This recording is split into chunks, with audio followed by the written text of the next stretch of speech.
नमस्कार दोस्तों।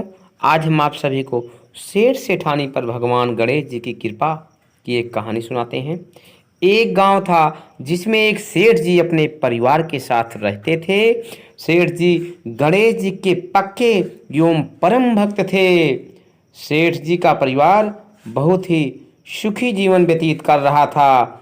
सेठ जी का गांव के पास के ही शहर में बड़ा व्यापार था। सेठ जी गणेश जी की पूजा श्रद्धा और विश्वास से करते थे, जिससे सेठ जी के घर में अन्न धन के भंडार सदैव ही भरे रहते थे। सेठ जी बहुत ही धार्मिक व्यक्ति थे। उनके जीवन में किसी भी प्रकार की कोई कमी नहीं थी।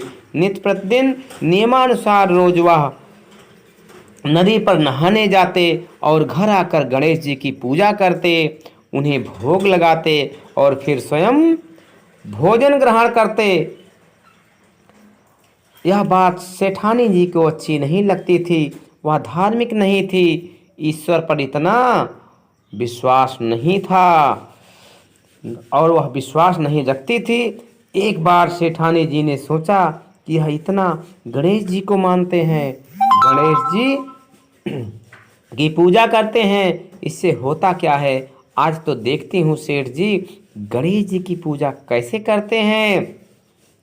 उसके बाद अगले दिन जब सेठ जी नदी पर नहाने जाते हैं तो सेठानी जी गणेश जी की मूर्ति को उठाकर मूर्ति को कपड़े से ढककर बगीचे में जमीन में दबा देती हैं।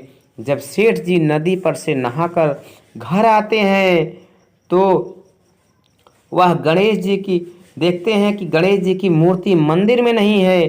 तो वह सेठानी से पूछते हैं कि गणेश जी की मूर्ति कहाँ है, मंदिर में नहीं है तो कहाँ गई। तो सेठानी जी बोलती हैं, मुझे नहीं मालूम, मूर्ति को घर में बहुत ढूंढते हैं पर मूर्ति का कोई पता नहीं चलता कि कहाँ गई। उस दिन वह गणेश जी को भोग नहीं लगा पाए और सेठ जी बहुत दुखी हुए। इसलिए सेठ जी ने अन्न जल का त्याग कर दिया और गणेश जी से प्रार्थना करने लगे कि हे प्रभु, लगता है आप मुझसे नाराज हो गए हैं और आप कहीं चले गए हो। आप अपनी कृपा दृष्टि मुझ पर बरसाइए प्रभु, और हे प्रभु आप मुझे दर्शन दीजिए। सेठ जी ने मन ही मन सोचा कि जब तक आप मुझे नहीं मिल जाते, मुझे दर्शन नहीं देते, तब तक मैं अन्न जल का त्याग करता हूँ।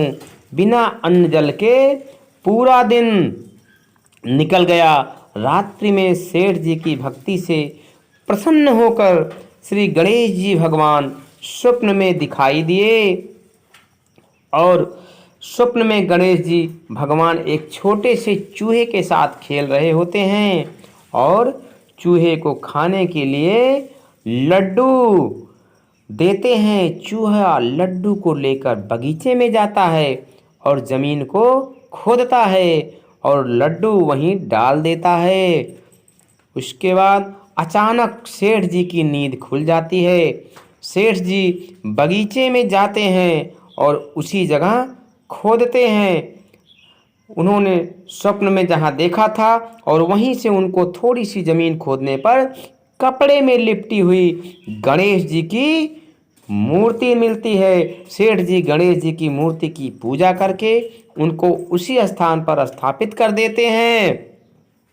उसके बाद सेठ जी फिर सेठानी के पास पूछने पर सारा वृत्तांत तो सेठानी जी को सच सच बताते हैं और सारी बात जानकर सेठानी जी को आश्चर्य होता है और सेठानी जी मन ही मन श्रद्धा और विश्वास से भगवान गणेश जी की पूजा अर्चना एवं वंदन करते हुए भक्त बन जाती हैं और सेठ जी से कहती हैं कि मुझसे बहुत बड़ा अपराध हो गया।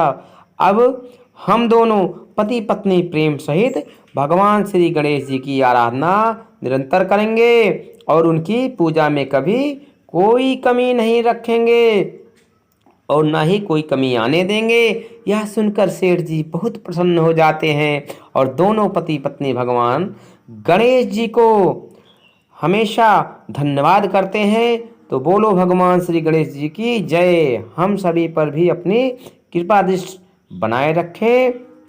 श्री गणेश जी महाराज, बोलिए गौ ज्ञान भगवान की जय हो। जय हो। माता पार्वती की जय हो। बाबा भोलेनाथ की जय हो। गणेश जी की कृपा आप सभी के पूरे परिवार पर हमेशा बनी रहे। बोलिए गौरी सुज्ञानंद भगवान की जय।